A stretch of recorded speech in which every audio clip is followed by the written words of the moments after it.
कल्याण येथील बाजारपेठ पोलीस ठाण्याच्या हद्दीतील वासुदेव बळवंत फडके मैदान कल्याण पश्चिम येथे गुरुवार दिनांक 25 जून रोजी सकाळी 11 वाजता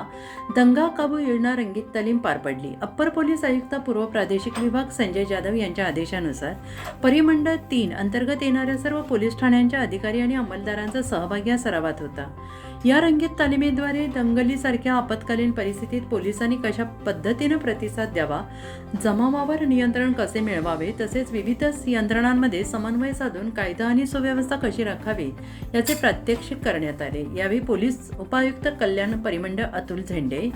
सहाय्यक पोलीस आयुक्त कल्याण विभाग अशोक होनमाने यांच्या उपस्थितीत खडकपाडा आणि महात्मा फुले पोलीस ठाण्यासह परिमंडळ 3 मधील विविध पोलीस ठाण्यांचे अधिकारी आणि कर्मचारी सहभागी झाले। या सरावामध्ये एकूण 22 पोलीस अधिकारी, 92 पोलीस अंमलदार,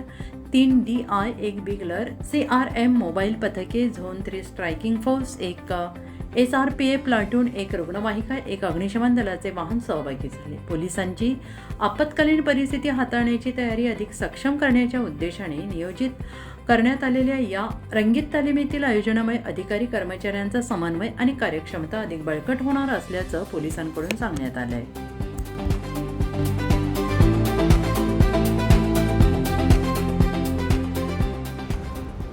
ज्या वेळेला कायदा आणि सुव्यवस्थेचे मोठे प्रश्न निर्माण होतात, दोन गट समोर येतात एकमेकाच्या, मोठ्या प्रमाणावरती काही लॉ अँड ऑर्डर सिच्युएशन होते, मॉब जमतात, अशा वेळेला ह्या लोकांना आणि ते कुठल्याही प्रकारे ऐकत नाहीत, त्यावेळेला त्यांना डिस्पर्स करण्यासाठी एक मॉब डिस्पर्सल ड्रिल हे आमच्याकडं प्रिस्क्राईब्ड आहे आणि याची प्रॅक्टिस सर्व आमच्या पोलीस अधिकाऱ्यांना आणि कर्मचाऱ्यांना असली पाहिजे। यासाठी आम्ही